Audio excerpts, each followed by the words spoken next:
Bismillahirrahmanirrahim. Assalamualaikum warahmatullahi wabarakatuh. Alhamdulillahi hamdan katsiran tayyiban mubarakan fih kama yuhibbu rabbuna wa yarda. Ashhadu an la ilaha illallah wahdahu la syarika lah wa ashhadu anna Muhammadan abduhu wa rasuluh sallallahu alaihi wa ala alihi wa ashabihi wa man sara ala nahjihi wa tamassaka bi sunnatihi ila yaumiddin wa sallama tasliman katsira, amma ba'd. Jamaah kaum muslimin dan kaum muslimat rahimani wa rahimakumullah. Marilah kita memuja dan memuji Allah Subhanahu wa ta'ala atas nikmat yang telah Allah berikan kepada kita. Sebagai bentuk syukur kita kepada Allah Subhanahu wa ta'ala, kita memuja dan memuji Allah Rabbul Izzati wal Jalal. Kita telah merasakan berbagai macam nikmat sampai saat ini Allah Subhanahu wa ta'ala masih memberikan kepada kita kesempatan yang begitu banyak untuk melakukan amalan saleh, mendekatkan diri kita kepada Allah Subhanahu wa ta'ala, mempermudah jalan kita menuju surganya Allah Subhanahu wa ta'ala. Allah mudahkan kita kembali untuk bertemu.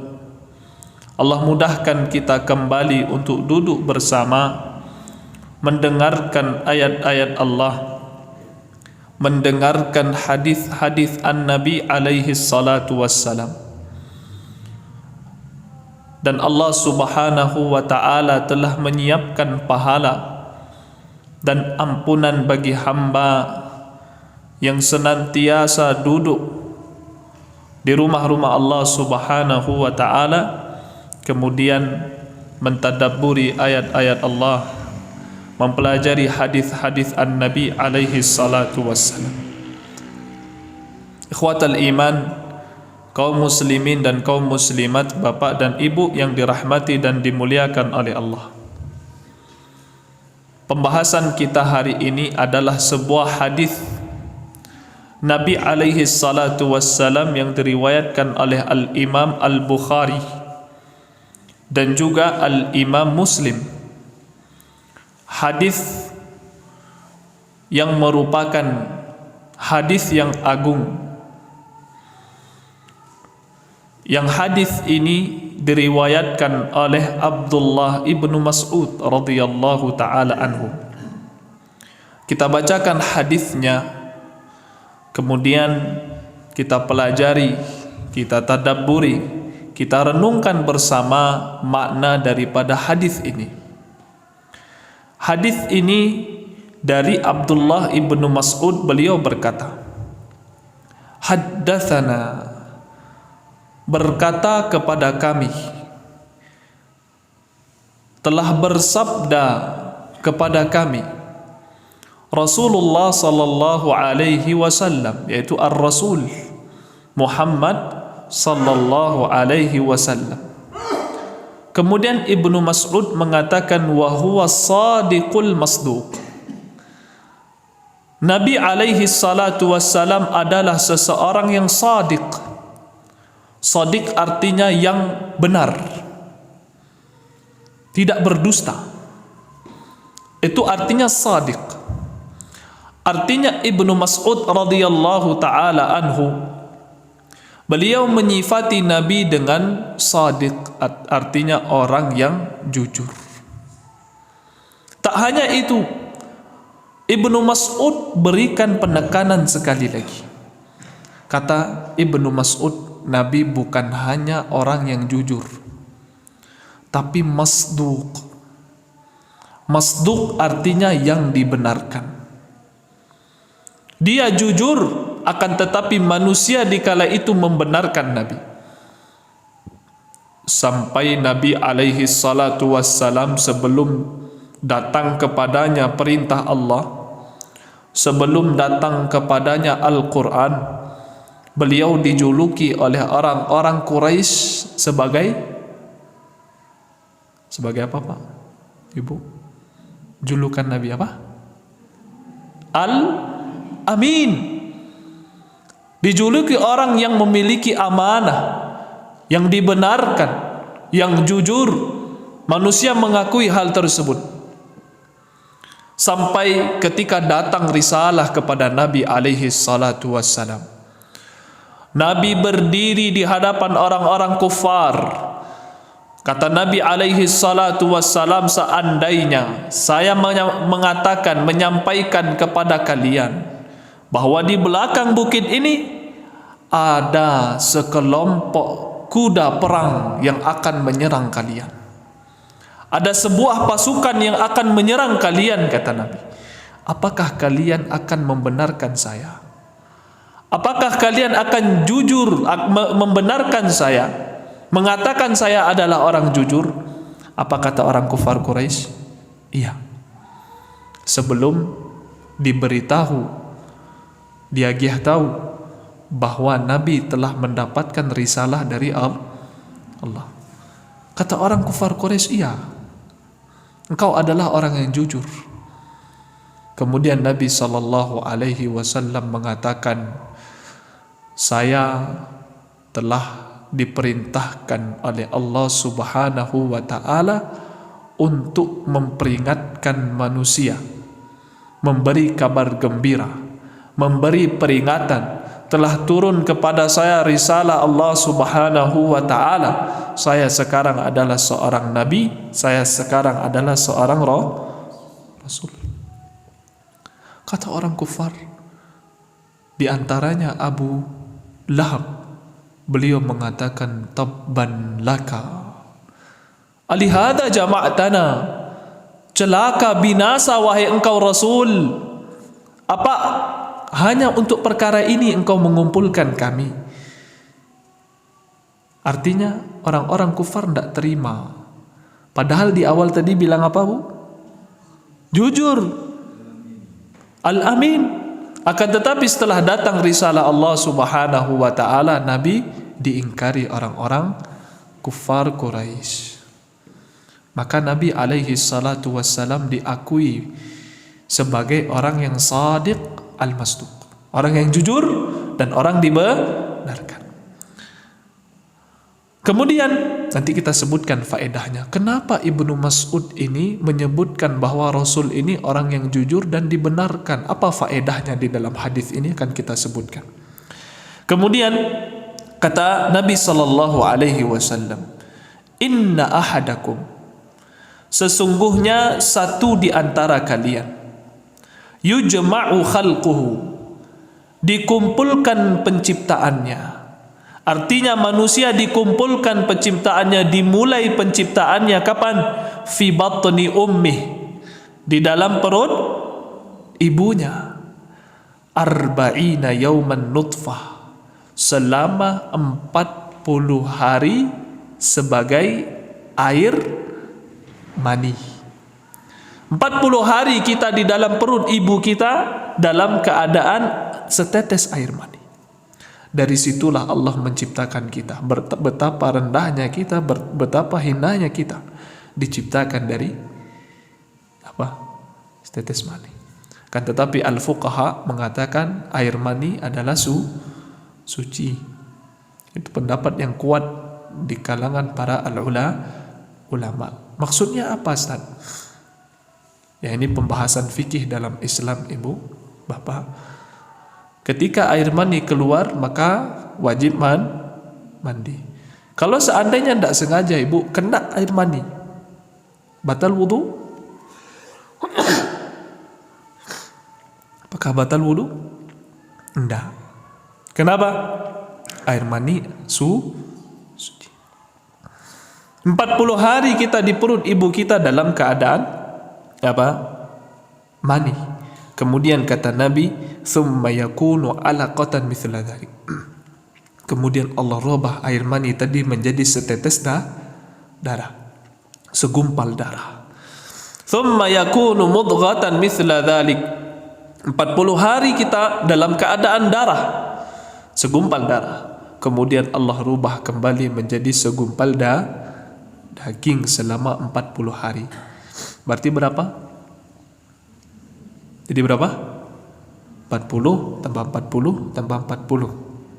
120 hari setelah dari mani, darah, kemudian segumpal daging. 120 hari baru kita menjadi segumpal daging. Kemudian Nabi SAW mengatakan, "Thumma yursalu ilaihil malak." Kemudian dikirim kepada janin tadi yang berumur 4 bulan seorang malaikat. Fayanfukhu fihi ruh. Dan ditiup padanya ruh. Artinya ruh manusia ditiupkan di perut ibunya ketika umur janin 4 bulan. Wa yu'maru bi arba'i kalimat. Diperintahkan dengan 4 perintah. Yang pertama, bikatbi rizqihi. Rezekinya sudah dicatat. Rezeki anak kita sudah dicatat ketika beliau dalam kandungan ibu. Maka seorang muslim yang beriman kepada Allah, mereka tak pernah khawatir dengan rezeki Allah.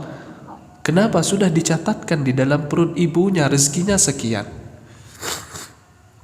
Kemudian kata Nabi SAW, wa ajal, dan ajalnya juga sudah dicatat. Tidak ada yang membuat kita khawatir, takut, karena Allah telah mencatatkan untuk kita ajal kita. Takut kita untuk melakukan sesuatu, kenapa?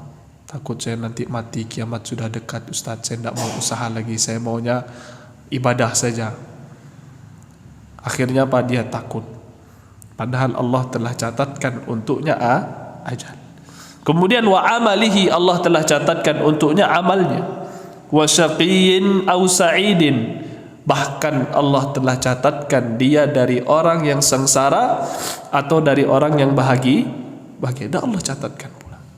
Kemudian kata Nabi sallallahu alaihi wasallam, fa walladzi la ilaha ghairu, demi Allah yang tidak ada sesembahan yang berhak disembah selain daripada Allah Subhanahu wa ta'ala.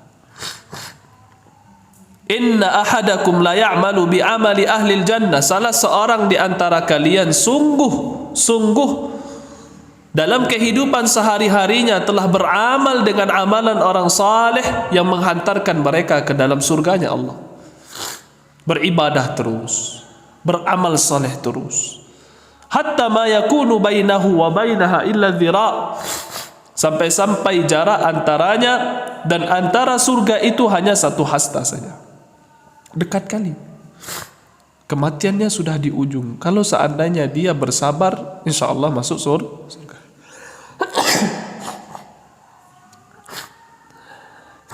Ada tisu.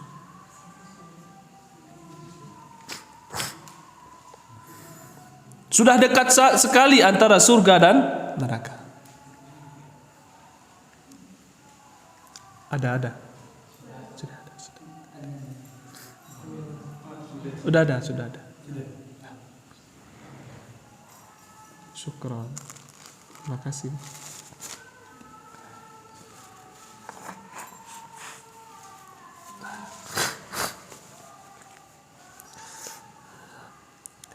Kemudian kata Nabi sallallahu alaihi wasallam, fayasbiqu alaihi alkitab, akan tetapi ketetapan Allah telah mendahuluinya.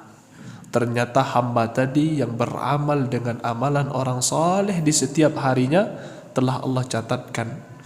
Ternyata beliau bukan dari penduduk Ustaz, tidak adil Ustaz. Dia setiap hari sholat 5 waktu. Dia setiap hari berpuasa sunnah. Setiap minggu, Senin, Kamis. Kenapa di akhir hayatnya Allah tetapkan dia masuk ke dalam neraka? Tidak adil, Ustaz, menurut pandangan kita. Nanti dijelaskan kenapa hamba yang terus beramal dengan amalan saleh di sepanjang hidupnya, di akhir hayatnya Allah masukkan dia ke dalam neraka. Kenapa, Ustaz? Nanti kita sebutkan kuncinya, diantaranya disebabkan amalan tersebut tidak dia laksanakan dengan hati. Tampaknya ia amalan saleh. Maka nanti di beberapa penjelasan para ulama di dalam riwayat yang lain yang dimaksudkan apa? Amalan saleh secara zahir tampaknya. Ia setiap hari ke masjid. Ia setiap hari puasa. Tapi hatinya enggak. Maka itu yang dimaksudkan di dalam hadis ini. Allah tidak pernah menzalimi seorang hamba. Kalau seandainya amalan soleh itu adalah amalan yang keluar dari hatinya, ikhlas karena Allah, maka Allah akan menjaganya dan menutup hidupnya dengan husnul khatimah. Kemudian kata Nabi SAW, terima kasih. Kata Nabi SAW sebaliknya. Seseorang beramal dengan amalan penduduk neraka paling bejat, ya, melakukan maksiat, kan tetapi di penghujung hidupnya beliau beramal dengan amalan ahli surga. Banyak di antara para sahabat yang kejadiannya demikian, ya. Allah tetapkan dia menjadi penduduk ahli surga dan Allah masukkan dia ke dalam surganya Allah Subhanahu wa ta'ala. Maka ini hadis Ibnu Mas'ud yang bercerita tentang awal penciptaan dan ketetapan Allah Subhanahu wa ta'ala. Pembahasan pertama di dalam hadis ini, Nabi SAW mengatakan wa huwa shadiqul masduq. Bahwasanya kata Ibnu Mas'ud, Nabi ini adalah sosok yang benar, jujur dan dibenarkan. Apa faedahnya Ibnu Mas'ud mengatakan hal ini? Kenapa Ibnu Mas'ud harus mengatakan bahwasanya Nabi SAW orang yang jujur dan orang yang dibenarkan? Kata para ulama, karena Ibnu Mas'ud akan berbicara tentang perkara gaib yang tidak diketahui oleh manusia. Berbicara tentang ruh. Ditiupkan ruh ke dalam tubuh manusia. Ada yang tahu tentang ruh? Tidak ada. Allah Subhanahu wa ta'ala berfirman, yas'alunaka 'anir ruh qulir ruhu min amri rabbik. Mereka bertanya tentang ruh. Kepada siapa? Kepada Nabi. Nabi, jelaskan kepada kami apa itu ruh. Kata Allah Subhanahu wa ta'ala, ruh itu adalah perkara Tuhan, perkara Rabbmu. Kita tidak tahu bagaimana hakikat daripada ruh, bentuk ruh tidak tahu. Semuanya adalah urusan Allah Subhanahu wa ta'ala, perkara gaib. Terus apa lagi? Tentang awal penciptaan. Kita sebagai nutfah, kita bisa melihat? Tidak. Kemudian apa lagi? Tentang ketetapan kita akan dimasukkan ke dalam surga dan kita dimasukkan ke dalam, manusia dimasukkan dalam neraka. Kita jangan, kita masuk surga saja. Ya, mudah-mudahan kita dijaga dan ditutup hidup kita dengan husnul khatimah. Ya. Kemudian Bapak dan Ibu yang dirahmati dan dimuliakan oleh Allah Subhanahu wa ta'ala, maka itu permasalahan pertama, bahwa Ibnu Mas'ud akan menyampaikan sebuah hadis tentang perkara gaib. Maka beliau berikan sebuah penegasan bahwa Nabi ini bukan orang yang dusta, dan bahkan dia adalah orang yang dibenarkan. Itu yang pertama. Kemudian di dalam hadis disebutkan bahwa Nabi SAW mengatakan yujma'u khalquhu fi batni ummih. Penciptaan kita dikumpulkan di dalam perut ibu kita. Maksudnya apa dikumpulkan? Maksudnya bahwa terjadinya manusia disebabkan bercampurnya antara air yang keluar dari laki-laki dan air yang keluar di perempuan. Artinya dengan menikah. Maka itulah yang dimaksudkan oleh Nabi sallallahu alaihi wasallam. Berdasarkan firman Allah Subhanahu wa taala, khuliqa mim ma'in dafiq. Kalian diciptakan dari air yang disemburkan. Di dalam ayat yang lain Allah mengatakan alif la alam nakhluqukum mim ma'im mahin. Bukankah aku telah menciptakan kalian dengan air yang hina? Faja'alnahu fi qararim makin. Dan aku jadikan air yang hina itu, aku tempatkan air yang hina itu di tempat yang kokoh. Di mana? Di rahim.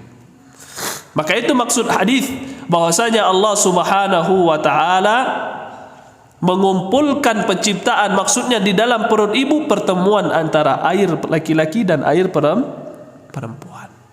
Itu yang dimaksudkan di dalam hadis ini.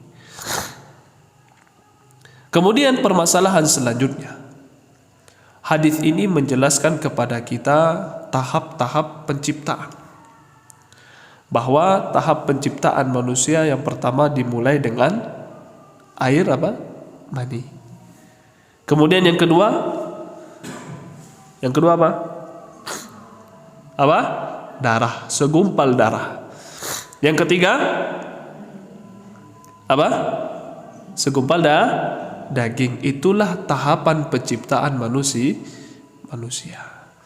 Berdasarkan firman Allah Subhanahu wa taala, ya ayyuhan nasu, wahai manusia, in kuntum fi raibim minal ba'ts, kalau seandainya kalian ragu dengan hari pembangkitan, kalau kita ragu adanya hari pembalasan setelah wafat kita dibangkitkan kembali, kata Allah Subhanahu wa taala, maka apa kata Allah? Fa inna khalaqnakum min turab. Kami telah menciptakan kalian dari tanah. Kalau kita dari saripati tanah. Kita diciptakan dari saripati tanah. Kita diciptakan dari tanah. Makanya Allah Subhanahu wa taala mengatakan kita diciptakan dari tanah.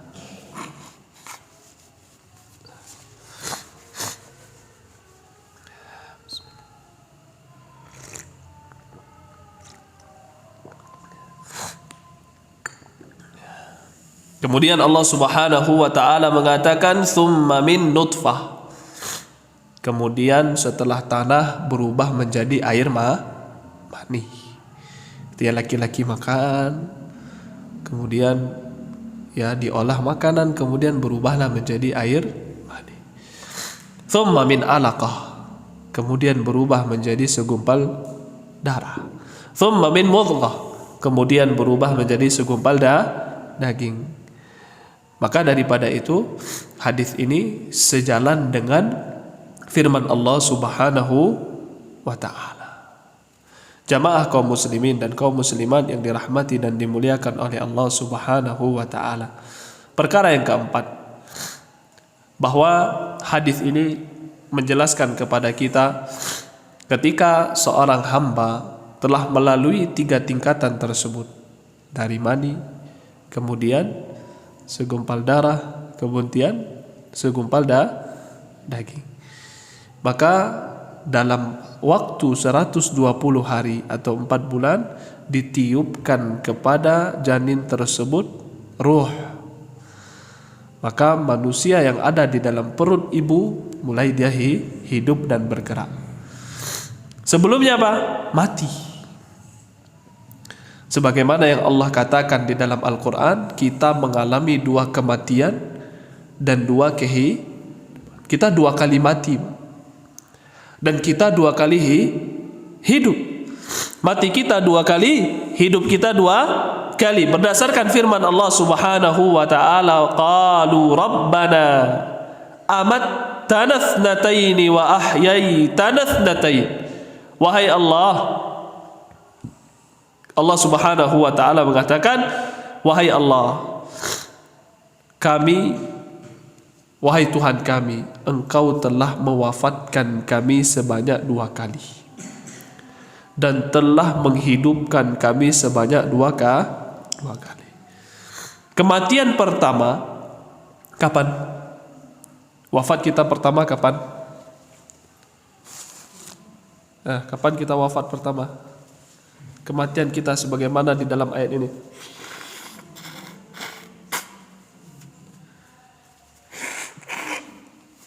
Kapan?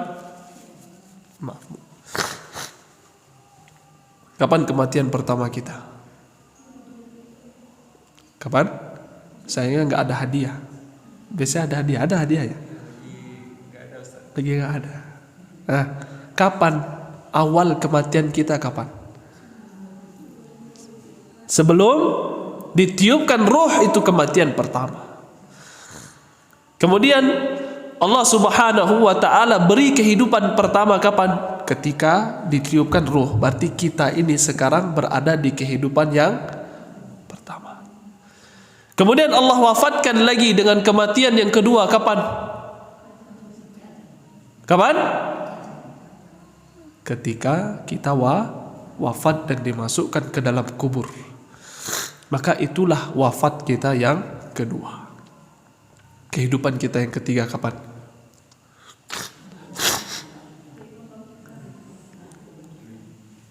Ketika hari pembangkitan. Ustadz, bagaimana dengan alam barzakh?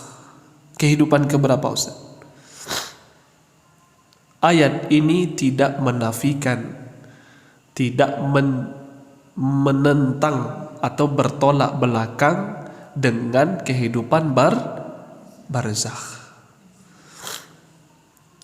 Kita beriman bahwasanya adanya kehidupan di alam barzakh dan adanya nikmat kubur dan azab kubur berdasarkan hadis yang begitu banyak sekali, bahkan ulama mengatakan hadisnya mutawatir.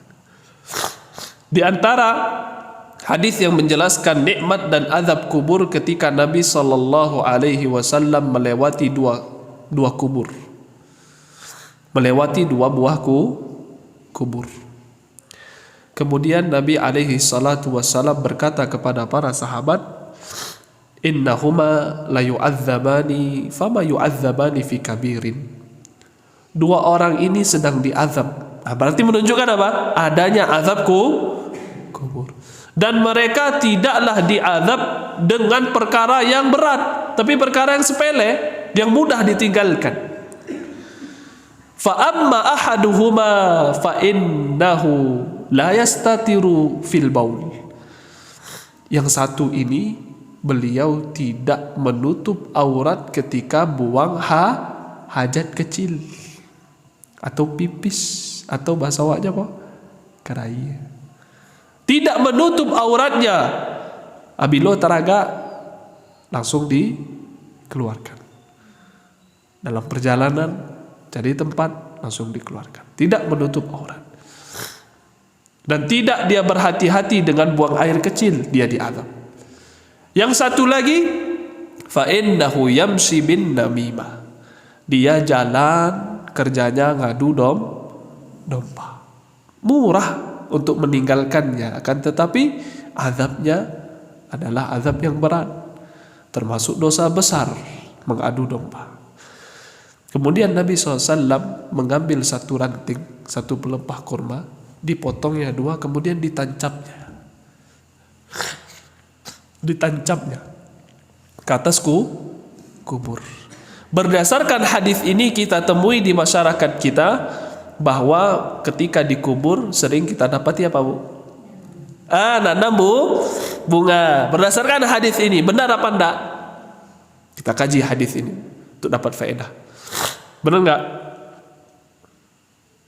Benar enggak pekerjaan itu berdasarkan hadis ini? Ya benar, Nabi itu mengambil satu pelepah kurma, dipotongnya dua, ditanamnya. Kemudian Nabi SAW mengatakan, la'allahuma, semoga dua ranting pohon ini bisa meringankan azab mereka. Disunahkan enggak? Berdasarkan hadis ini, disunahkan atau enggak menanam bunga setelah dikuburkan? Disunahkan tahu. Nah, kita kaji. Pertama, yang kita temui hanya satu hadis ini saja. Nabi menanam bunga ketika selesai kubur. Padahal kematian banyak terjadi di kalangan para sahabat. Satu, kita temukan satu riwayat tentang Nabi alaihi salatu wassalam menanamkan satu ranting di atas kuburan. Satu. Yang kedua, alasan Nabi menanamkan batang tersebut apa? Apa alasan Nabi menanamkan batang tersebut atau ranting tersebut di atas dua kuburan? Kenapa? Apa tujuannya, Bu? Untuk meringankan azab. Iya kan? Sekarang saya tanya, ada saudara kita meninggal. Kita tanam bunga pohon. Berarti kita sedang mendoakan saudara kita diazab. Kenapa? Tujuan menanam itu untuk meringankan azab penghuni kubur. Berarti ketika kita menanam, berarti kita berharap dia diazab kemudian diringankan dengan bunga ini. Bisa difahami? Kemudian yang keempat, ada di antara kita yang tahu penghuni kubur ini sedang disiksa atau tidak? Ada nggak? Sedangkan Nabi tahu. Maka disunahkan atau tidak? Tidak disunahkan. Ustadz, di masyarakat kita beredar, ya sabar, mengubahnya pelan, tapi tidak disunahkan menanam ranting pohon, menanam bunga setelah dikuburkan. Kenapa? Menyelisihi pemahaman hadis. Ya, ada Nabi menanam itu, tapi tujuannya bukan untuk semua orang, tapi yang kena. Kalau tahu ibu ini diazab, dia dikubur, nah saya tanam bunga, tidak apa-apa. Tapi kita tidak ada yang tahu. Ya. Maka kesimpulannya di dalam hadis tersebut menunjukkan bahwasanya adanya nikmat kubur dan azab kubur. Jamaah kaum muslimin dan kaum muslimat yang dirahmati dan dimuliakan oleh Allah Subhanahu wa taala. Kemudian setelah Allah Subhanahu wa taala meniupkan ruh kepada kita, Allah Subhanahu wa taala mengutus satu malaikat meniupkan ruh dan mencatatkan beberapa perkara. Yang pertama, rezeki kita. Yang kedua, ajal kita. Yang ketiga, amal kita. Yang keempat, kita sengsara atau tidak sengsara.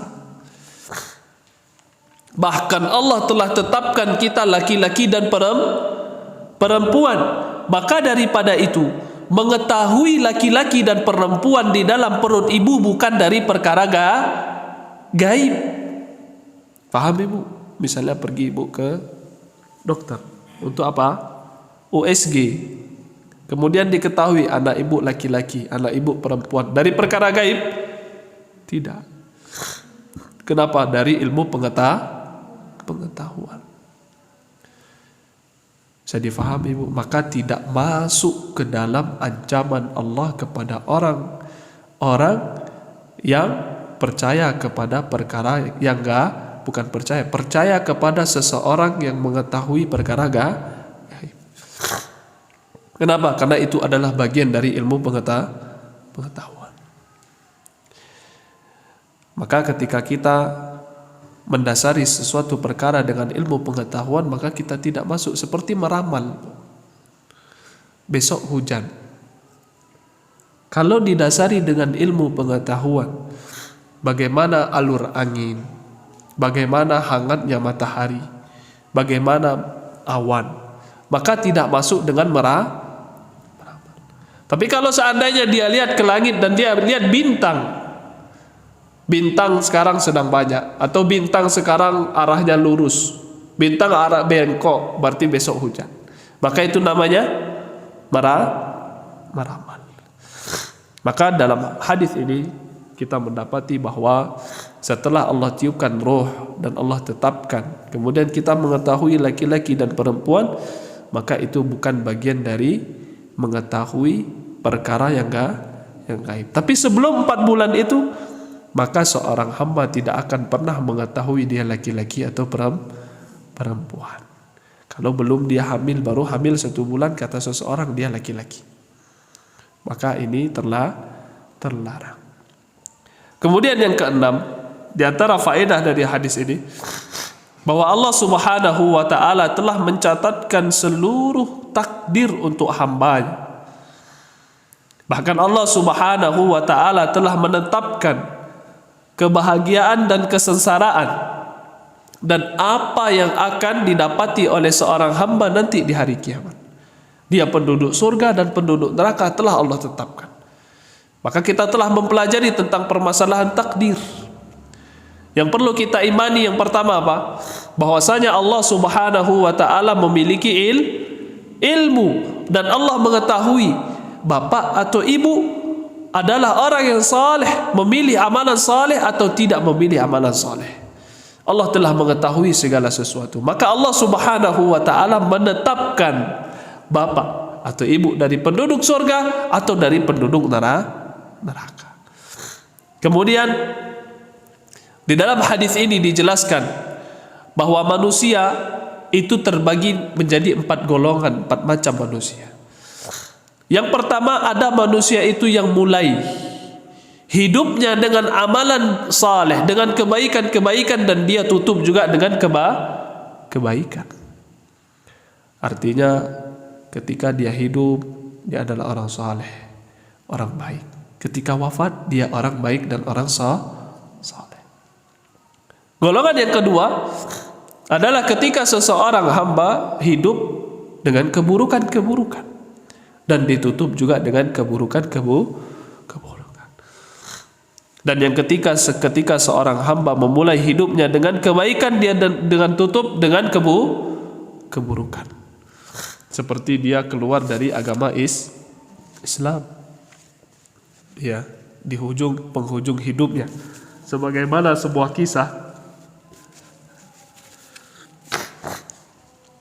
seketika sahabat radhiyallahu taala anhum melihat seorang sahabat, seorang pemuda yang gagah berani di medan perang. Kata Nabi sallallahu alaihi wasallam, dia adalah penduduk neraka. Sahabat penasaran, kok bisa yang gagah berani di medan perang, berjuang untuk Islam, yang seharusnya dia dekat untuk mati syahid, tapi Nabi SAW mengatakan dia penduduk neraka. Akhirnya sahabat mengiringi pemuda tadi sampai akhirnya beliau penuh dengan luka di medan perang, dan dia tak sabar dengan sakit yang dia alami disebabkan oleh luka-luka tersebut. Maka pemuda tadi mengambil pedangnya dan membunuh dirinya. Maka dia dimasukkan ke dalam nerakanya Allah Subhanahu wa ta'ala. Maka ada sebaliknya pula. Ketika seseorang memulai dengan keburukan, kemudian di akhir hidupnya ditutup dengan kebaikan. Contohnya seperti penyihir-penyihir Fir'aun, yang awalnya beliau menentang Musa alaihissalam, mengeluarkan sihirnya kepada Musa. Ketika Musa alaihissalam mendapatkan mukjizat dari Allah, mendapatkan pertolongan dari Allah, dan kalahlah penyihir-penyihir tersebut, akhirnya mereka beriman kepada Tuhannya Musa dan Harun. Mereka meyakini bahwasanya yang datang kepada Musa ini bukanlah sihir, akan tetapi yang datang kepada Musa adalah mukjizat dari Allah Subhanahu wa ta'ala. Sebagaimana seorang Yahudi yang datang kepada Nabi SAW, yang berkhidmat kepada Nabi, yang menjadi pembantu Nabi. Kemudian ketika dia sakit, Nabi SAW menjenguk beliau, melihat pemuda Yahudi tadi. Kemudian Nabi SAW, beliau mengajak pemuda tadi masuk ke dalam ajaran agama Islam, dan dia masuk ke dalam Islam. Padahal awalnya apa? Yahudi. Kemudian Allah beri petunjuk dan masuk ke dalam agama Islam. Nabi alaihi salatu wasallam mengatakan, alhamdulillahilladzi anqadhahu minan nar. Segala puji bagi Allah yang telah menyelamatkan hamba ini dari api neraka. Hadis ini diriwayatkan oleh Imam Bukhari. Maka Bapak dan Ibu yang dirahmati dan dimuliakan oleh Allah Subhanahu wa taala, bahwa seorang hamba terkadang memulai hidupnya dengan kebaikan dan ditutup dengan kebaikan. Mudah-mudahan Allah berikan kita karunia tersebut. Dan terkadang manusia itu memulai kehidupannya dengan keburukan dan ditutup lagi dengan keburukan. Sudah banyak pendahulunya, sebagaimana Fir'aun, Abu Lahab, Abu Jahal. Mereka memulai dengan keburukan dan menutup hidupnya dengan keburukan. Ada yang memulai dengan kebaikan, kan tetapi ditutup dengan keburukan.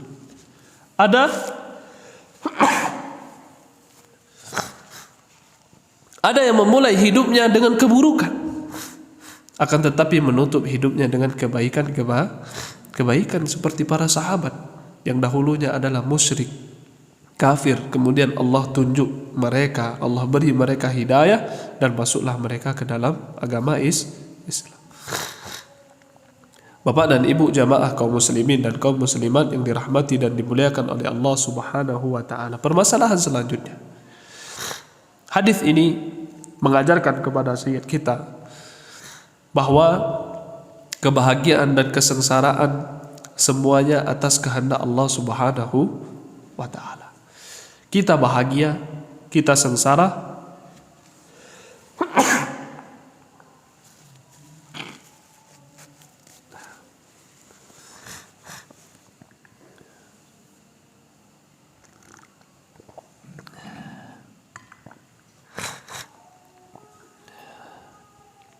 kita bahagia dan kita sengsara semuanya atas ketetapan Allah Rabbul Izzati wal Jalal.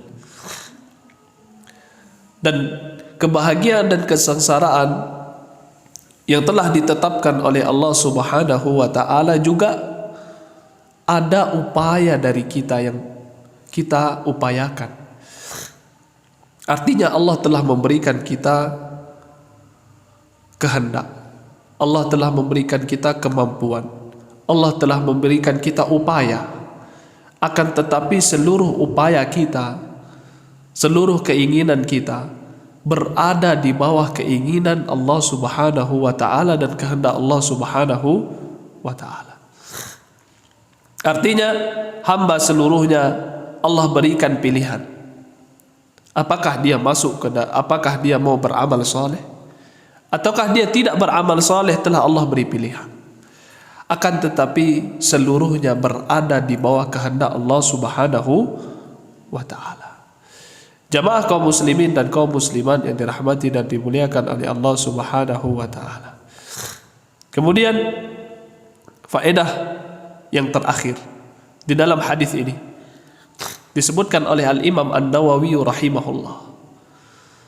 Ketika dikatakan Allah Subhanahu wa taala berfirman, innal ladzina amanu wa amilus salihat, sesungguhnya orang-orang yang beriman dan beramal saleh, inna la nudhi'u ajra man ahsana amala, kami tidak akan pernah menyia-nyiakan pahala orang-orang yang telah beramal dengan amal saleh.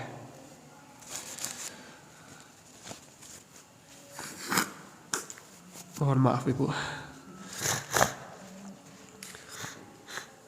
Perhatikan Ibu, firman Allah mengatakan orang-orang yang beriman dan orang-orang yang beramal saleh, Allah tidak pernah menyia-nyiakan seluruh upaya mereka.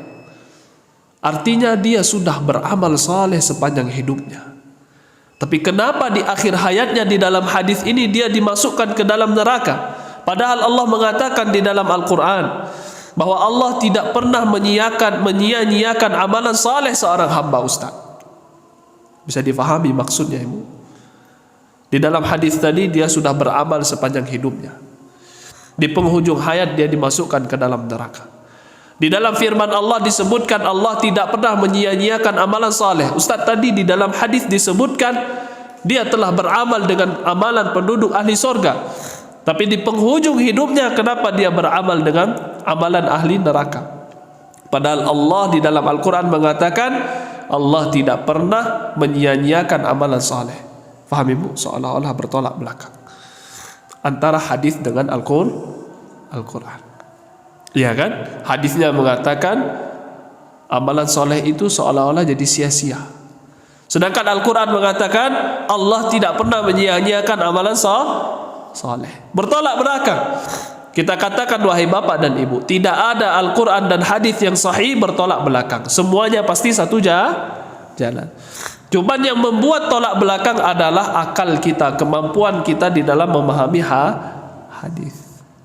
Di dalam hadis yang telah kita bacakan tadi, bahwa Allah Subhanahu wa ta'ala telah menetapkan kepada hamba takdirnya.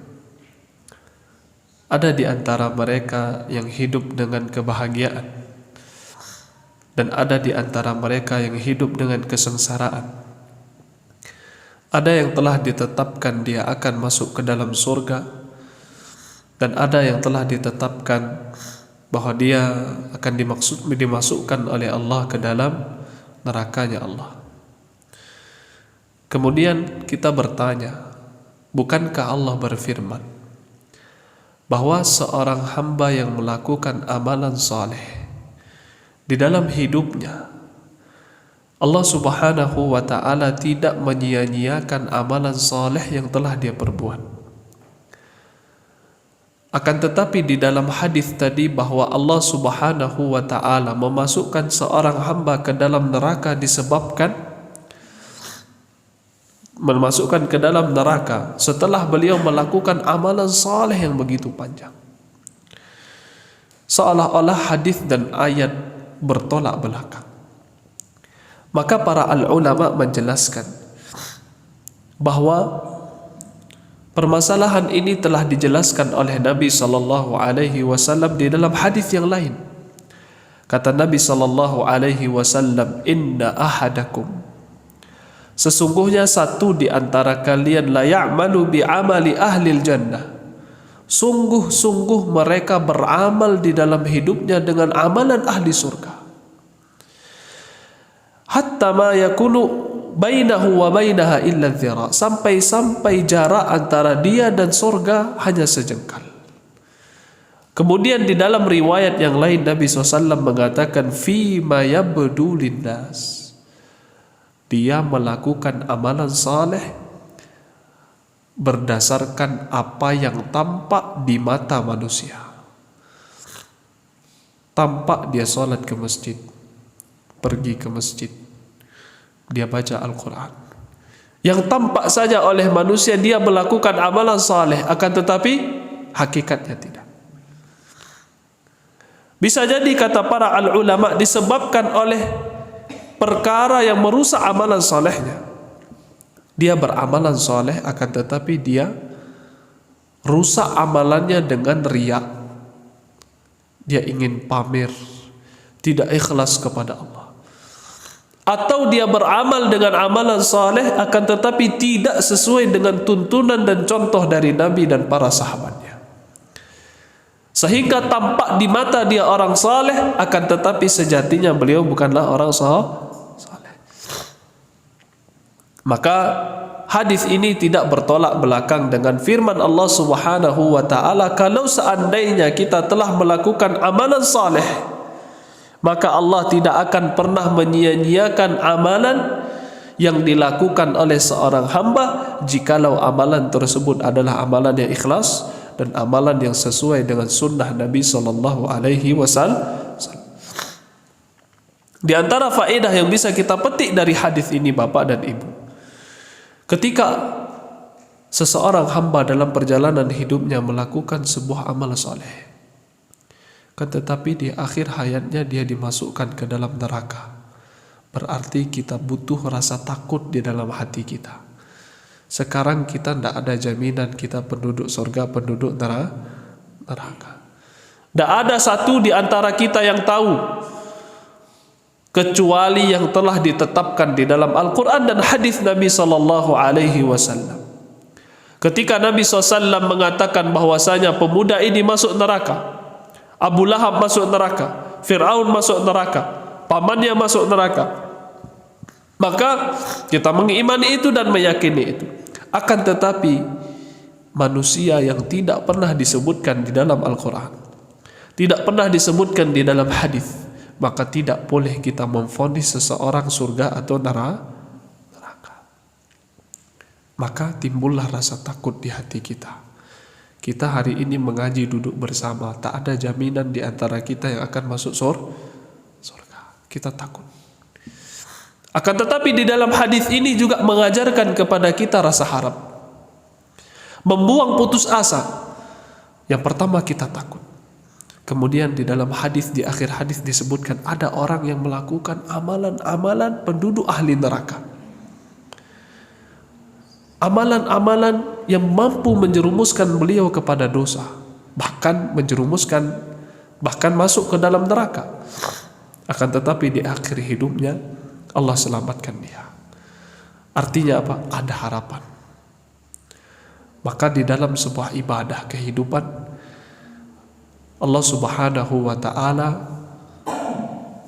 mengisyaratkan kepada kita bahwa ibadah yang kita lakukan, kehidupan yang kita kerjakan, yang kita jalani, harus memiliki dua perkara. Pertama takut, yang kedua harap. Maka kedua hal ini disebut dengan rukun ibadah.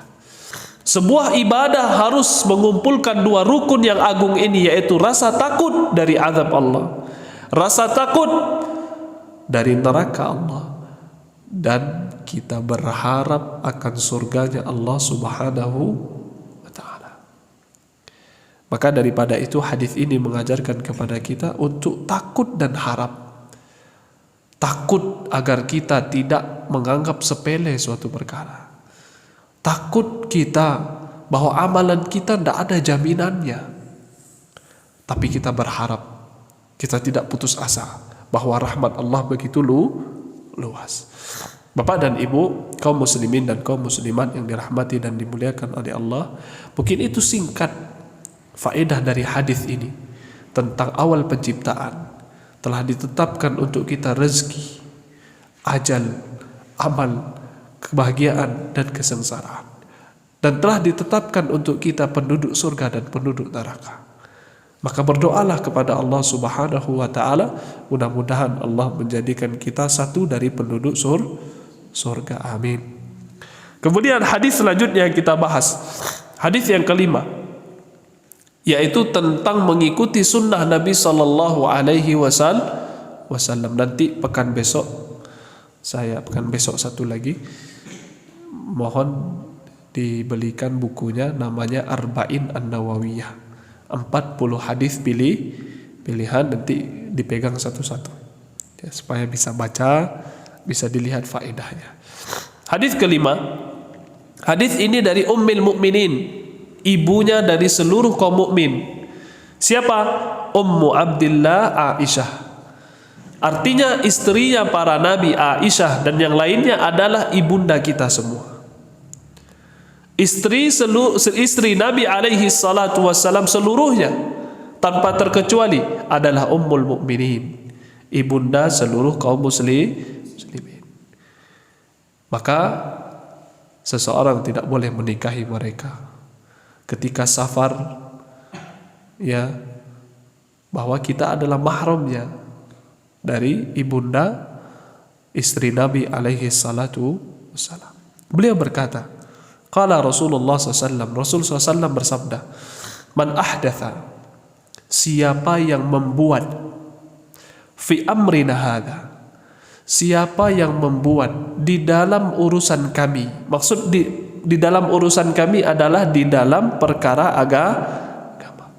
Siapa yang membuat syariat, siapa yang membuat amalan, siapa yang membuat metode dan cara baru di dalam agama, ma laisa minhu, yang tidak pernah diisyaratkan di dalam syariat, maka dia tertolak. Seluruh amalan yang dibuat oleh manusia yang tidak ada isyarat dalilnya di dalam Al-Quran dan Sunnah, maka tertolak. Hadis ini diriwayatkan oleh Al-Imam Bukhari dan Imam Muslim. Di dalam riwayat yang lain disebutkan, di riwayat Muslim, Nabi SAW mengatakan, man amila amalan laisa alaihi amruna fahuwa rad.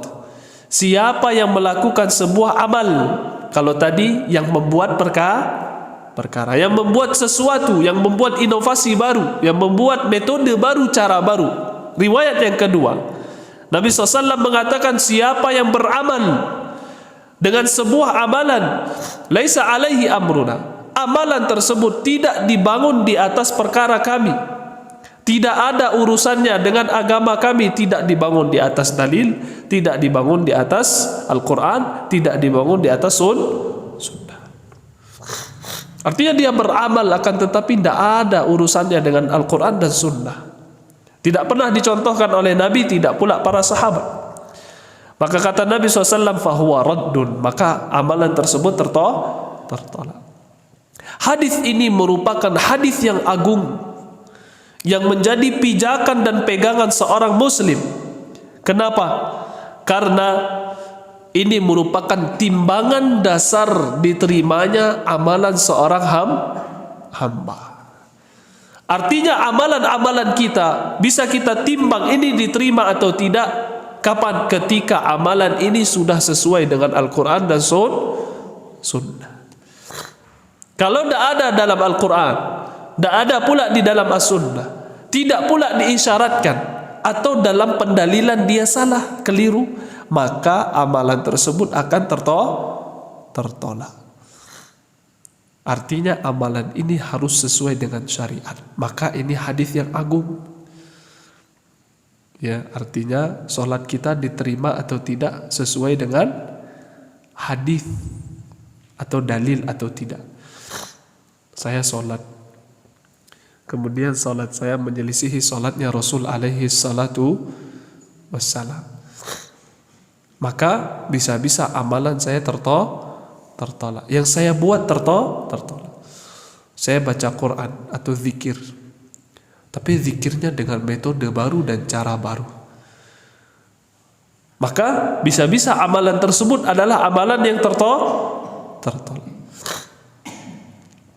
Maka seluruh perkara yang tidak sesuai dengan sunnah Nabi alaihi salatu wassalam, tidak ditunjukkan di dalam syariat, maka amalan tersebut akan tertolak. Tidak hanya ibadah, seluruh perkara di dalam dunia ini ketika dia tidak sesuai dengan syariat maka dikembalikan. Itu sudah menjadi aturan dari syariat ini. Di antaranya contohnya di dalam sebuah hadis Nabi alaihi salatu wassalam, ketika kita melakukan jual beli bapak dan ibu, jual beli perkara apa? Dunia apa bukan? Dunia apa agama? Jual beli dunia. Jual beli kan dunia. Tapi kalau tidak cukup syaratnya menyelisih syariat, wajib dikembalikan. Contoh, ibu ada satu kotak, ya, Ustaz mau beli berapa kotaknya? Apa isinya? Tak tahu Ustaz, pokoknya beli aja dalam kotak itu apa? Ya apa isinya? Pokoknya beli aja. Kalau dapat beruntung Ustaz dapat gede, kalau tidak beruntung tidak ada dapat. Berapa harganya? 100.000. Saya beli. Sah tidak jual beli? Tidak sah. Kenapa? Menjual beli barang yang tidak jelas, atau bahasa lainnya dalam fikih adalah al-gharar. Ada jualnya sekarang, apa namanya sekarang? Mystery box. Dia beli dengan harga 100.000 tapi dalam kotak itu tidak tahu apa isinya. Itu jual beli yang menipu. Apa yang dilakukan? Kembalikan duitnya.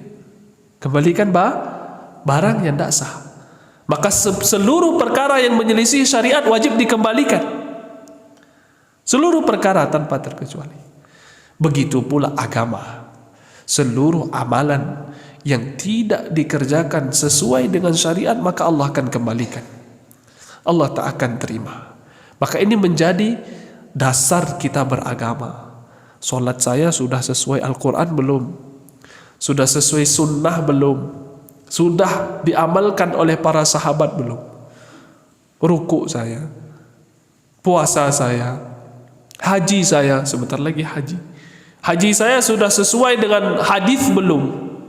Dengan sesuai dengan para sahabat atau belum? Maka harus disesuaikan dengan Al-Quran dan sunnah. Ya, bahkan di dalam perkara muamalah sekalipun, ketika dia menyelisihi syariat, maka wajib dikembalikan. Jamaah kaum muslimin, bapak dan ibu yang dirahmati dan dimuliakan oleh Allah Subhanahu wa ta'ala. Maka seseorang yang melakukan perkara yang tidak sesuai dengan agama dan syariat, maka perkara tersebut tertolak, bahkan mereka terancam. Di dalam hadis Nabi yang diriwayatkan oleh Al-Imam Bukhari dan Muslim, perhatikan, bagi orang-orang yang membuat-buat perkara, membuat-buat ibadah, tata cara, metode di dalam agama, dia terancam.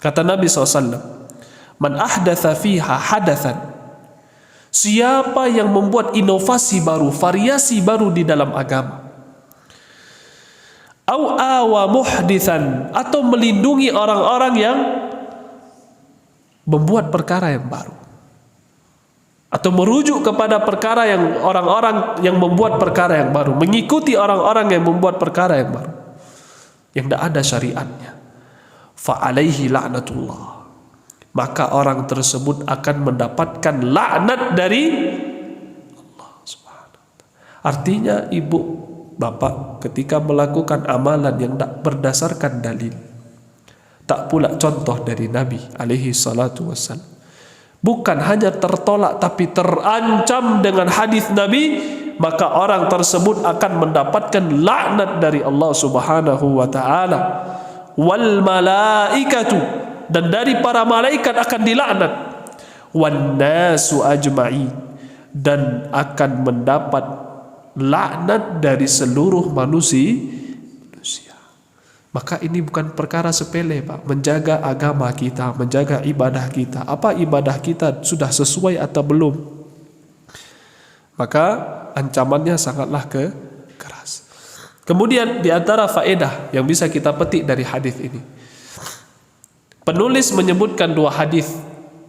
Yang pertama disebutkan man ahdatha, siapa yang membuat perkara yang baru.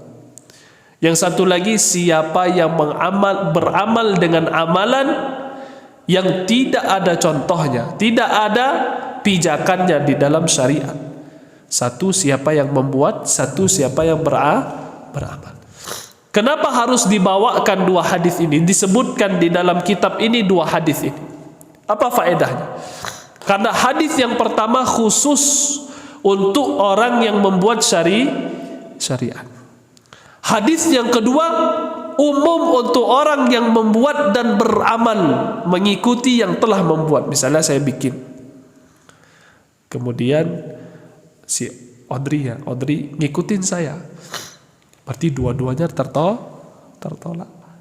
Berarti bukan hanya yang membuat syariat saja, yang membuat amalan saja, tapi yang mengikuti amalan tersebut dia kena hadis ini, terancam dengan hadis ini, tertolak amalannya. Bahkan di dalam hadis yang lain dia dilaknat oleh Allah Subhanahu wa ta'ala dan para malaikat. Kemudian faedah selanjutnya, Ustaz, apakah seluruh perkara yang baru itu dilarang di dalam syariat? Ustaz bilang membuat perkara yang baru. Tidak seluruh perkara yang baru dilarang di dalam syariat. Kita perinci. Yang pertama, yang dimaksud perkara baru itu di dalam permasalahan agama. Kalau dunia boleh? Boleh. Contohnya mik. Ustaz, tidak ada di zaman Nabi itu mik. Sekarang ada mik, berarti Ustaz berdosa, terancam. Ya Bu, enggak. Kenapa? Mik ini perkara dunia, bukan syariat. Ustadz dulu ndak ada HP. Sekarang sudah ada. Kok Ustadz mengajinya pakai HP? Dulu ndak ada, San. Dulu orang pakai Quran. Sekarang kok pakai tab, pakai HP. Perkara apa? Dunia ndak ada kaitannya dengan ibadah kepada Allah Subhanahu wa ta'ala.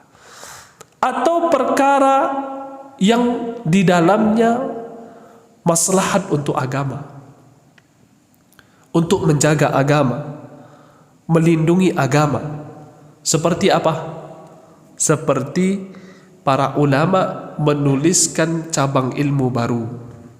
Contoh, di dalam kita punya, dalam mempelajari ilmu agama ada namanya ilmu nahu. Ya, kalau yang dah di pondok pesantren tahu, nahu itu belajar tentang kaedah-kaedah bahasa Arab. Di zaman Nabi tidak ada buku nahu, sekarang ada. Di zaman Nabi tidak ada yang namanya usul fikih. Usul fikih tidak ada. Di zaman sekarang ada. Maka kata para al-ulama itu tidak masuk ke dalam bagian membuat-buat syariat. Akan tetapi itu masuk ke pembahasan maslahah mursalah. Maslahat yang pasti yang bisa dirasakan oleh seluruh kaum muslimin. Maslahatnya jelas. Seperti apa? Mushaf. Di zaman Nabi ada mushaf? Ada Nabi di zaman Nabi mushaf? Tidak ada. Kemudian dituliskan di zamannya para sahabat. Siapa? Abu Bakar As-Siddiq radhiyallahu taala anhu mulai mengumpulkan Al-Quran. Akan tetapi perbuatannya Abu Bakar As-Siddiq bukanlah perkara baru di dalam syariat. Kenapa? Bukankah di Al-Quran Allah mengatakan Alif Lam Mim Dzalikal kitab. Apa arti dzalikal kitab? Apa bahasa Indonesia dzalikal kitab? Itulah buku. Al-Quran ini adalah buku yang punya sampul. Maka Al-Quran. Kenapa di zaman Nabi belum bisa dibikin mushaf? Karena Al-Quran terus turun, wahyu Allah terus turun, masih turun. Kalau dibukukan repot, dibukukan nanti dibuka lagi, dibikin lagi, bukukan, buka lagi, dibikin lagi. Dan turunnya Al-Quran tidak urut dari Al-Fatihah sampai surah An-Nas. Surah pertama turun apa? Al-Alaq, Iqra bismi rabbikal ladzi khalaq. Kemudian surat selanjutnya, Ya ayyuhal muddathir qum fa'anzir, di juz 30 pertama. Kemudian pindah lagi ke juz 29. Nanti pindah lagi. Kalau seandainya dibikin di zamannya Nabi Al-Quran, turun lagi wahyu, dibongkar lagi, tulis lagi ulang. Maka tidak mungkin Al-Quran itu dibukukan di zaman Nabi. Tapi namanya sudah Alkitab. Maka bukan perkara yang baru dalam syariat. Kemudian selanjutnya para sahabat itu diterima sunnahnya. Sebagaimana hadis Nabi SAW, Fa'alaikum bisunnati wa sunnati khulafa'ir rasyidin. Wajib atas kalian untuk mengikuti sunnahku dan sunnahnya para khulafa, para sahabat radhiyallahu ta'ala. Artinya sunnahnya Abu Bakar di dalam mengumpulkan Al-Quran, sunnah yang diterima. Begitu pula Umar bin Khattab radhiyallahu taala anhu ketika kaum muslimin di hari Ramadan, malam harinya salat tarawih. Tapi di zaman Abu Bakar tidak pernah ada salat tarawih. Dulu Nabi pernah melakukan salat tarawih 3 hari kemudian ditinggalkan. Kemudian Umar bin Khattab radhiyallahu taala anhu bangun. Kemudian memerintahkan para sahabat, seorang sahabat untuk memimpin manusia salat tarawih. Maka ini juga bukan perkara yang baru di dalam agama. Kenapa? Kenapa bukan perkara yang baru? Telah pernah dicontohkan oleh Nabi SAW. Kemudian sunnahnya Umar bin Khattab diterima karena dia 4 di antara khulafa ar-rasyidin. Jamaah kaum muslimin dan kaum muslimat yang dirahmati dan dimuliakan oleh Allah Subhanahu wa taala. Yang terakhir kita tutup pengajian kita, insyaallah kita akan masuk ke hadis yang ke-6 tentang halal dan haram. tentang halal dan haram. Kita tutup terakhir bahwasanya hadis ini mengajarkan kepada kita bahwa secara umum amalan seluruh perkara yang menyelisihi syariat pasti tertolak walaupun niatnya baik. Walaupun niatnya baik pasti ditolak di dalam syariat. Artinya seorang hamba ketika beliau menginginkan amalan soleh, niat baik, tapi tata caranya salah, maka amalan tersebut pasti tertolak. Saya kasih satu contoh dalil. Di dalam riwayat Bukhari dan Muslim, ada seorang sahabat dia menyembelih kurban. Kapan? Sebelum sholat Id. Boleh apa enggak? Boleh enggak nyembelih kurban sebelum sholat Id? Niatnya bagus, niatnya baik supaya bisa dimasak cepat, supaya bisa dimakan. Ya, bagus kan nyembelih kan bagus, Ustaz. Niatnya baik, bagus. Akan tetapi tidak diterima oleh Allah sebagai kurban. Kenapa? Menyelisihi syariat, tidak sesuai dengan sunnah Nabi alaihi salatu wassalam. Kata Nabi SAW, syatuka syatul laham. Kambing yang kau sembelih ini bukan kurban, tapi kambing sembelihan untuk dimakan saja. Bisa difahami? Artinya niat baik tak cukup untuk amalan soleh. Harus sesuai dengan contoh dan sunnah Nabi SAW. Ibu, saya harus zikir 1000 kali.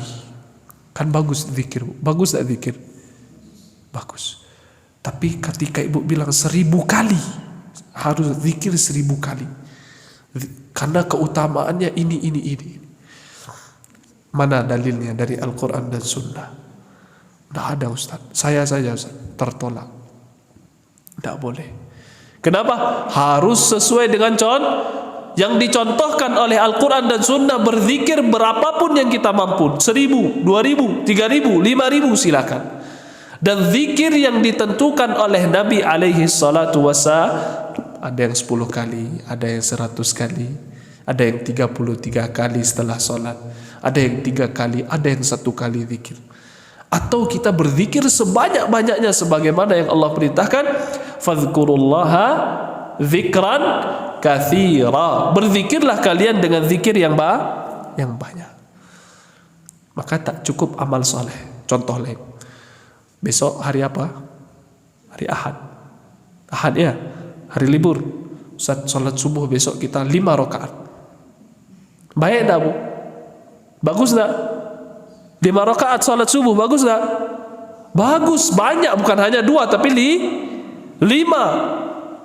Tapi tak cukup untuk menjadikan sebuah amalan dengan amalan saleh hanya dengan niat baik. Maka tidak ada di dalam syariat mengatakan bagus, Ustaz. Tidak bisa. Harus sesuai dengan sunnah Nabi alaihi salatu wassalam. Contoh dari Nabi alaihi salatu wassalam. Bapak dan Ibu yang dirahmati dan dimuliakan oleh Allah, ya sudah jam 8:30. Kita cukupkan. Hari ini kita mempelajari 2 hadis.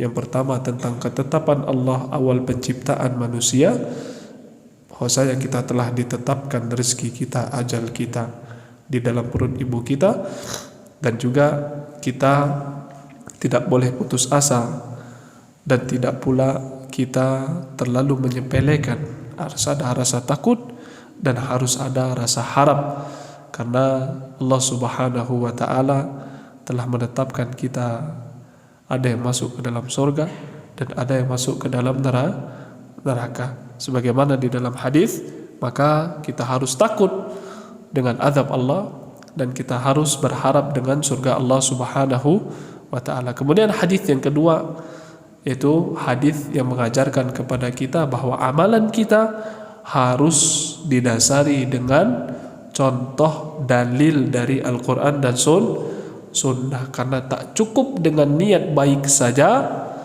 kita beramal, karena amalan memiliki 2 syarat.